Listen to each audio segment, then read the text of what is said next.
माँ की बातें। सरयू बाला देवी से वार्तालाप। 28 सितंबर 1918 शनिवार। प्रातः काल गई थी। माँ फल काट रही थी। देखते ही बोली, आई हो बेटी, आओ बैठो, आज दुर्गा पूजा का बोधन है। मुझे इस बात का स्मरण ही न था। ठाकुर के ये फूल चुनकर सजा दो और फूल की थाली एक किनारे रख दो। मैंने उनके आदेश का पालन किया। फल आदि काटना हो जाने के बाद माँ पास के कमरे में गई।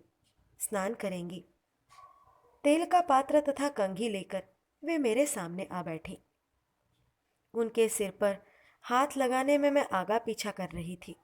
यह देखकर उन्होंने एक बालिका के समान कहा, मेरे सिर में कंघी कर दो ना। आदेश पाकर मैंने कंघी कर दी। राधु स्नान करने के बाद आकर बोली, मैं दही के साथ चिवड़ा खाऊंगी। माँ ने वही एक कटोरे में चिवड़े के साथ दही मिलाकर थोड़ा सा अपने मुख में देने के बाद उसे राधु को दे दिया।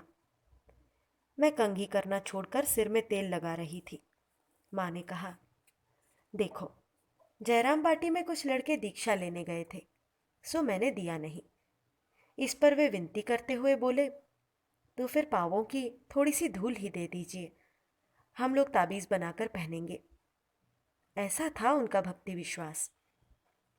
सिर में कंघी करते करते माँ के बहुत से बाल निकल आए थे।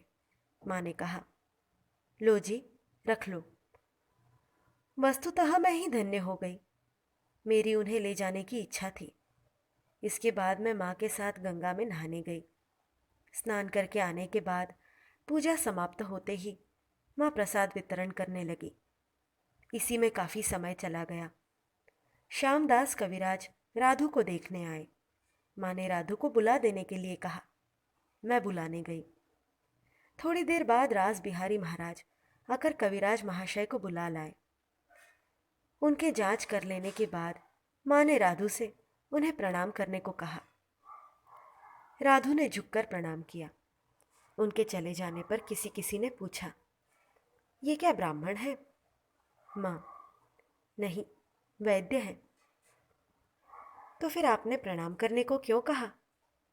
माँ, करेगी क्यों नहीं, कितने बड़े विद्वान हैं। ये लोग ब्राह्मण तुल्य ही हैं।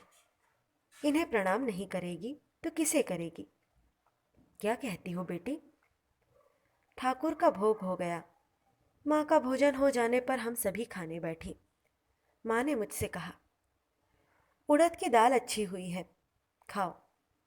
नलिनी दीदी ने कहा, तुम हर रोज आकर चली जाती हो, भोजन नहीं करती, आज अच्छी तरह खाओ। माँ अब विश्राम करेंगी, शोरगुल न हो, इसलिए हम लोग बगल के कमरे में चली गई। थोड़ी देर बाद हम बाहर आए। माँ ने कहा, देखती हो ना, सब दरवाजे बंद कर रखे हैं, गर्मी से प्राण निकल रहे हैं, जरा खोल दो तो। मैंने खोल दिए। थोड़ी देर बाद ही माँ उठकर कपड़े धोने गई। ठाकुर का संध्या का भोग दिया गया। माँ आकर उत्तर के बरामदे में आसन बिछाकर बैठी।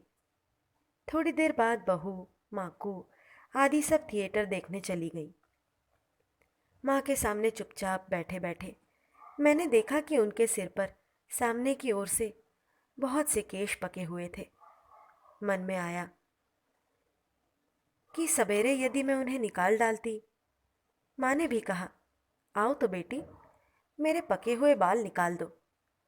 बहुत से थे, काफ़ी समय तक निकालती रही। अब भक्तगण प्रणाम करने आएंगे। मेरी भी गाड़ी आ गई थी। काली घाट के मकान जाना होगा। मन में यह सोचकर कष्ट होने लगा कि अब से प्रतिदिन जब तब माँ के पास आने की सुविधा नहीं होगी।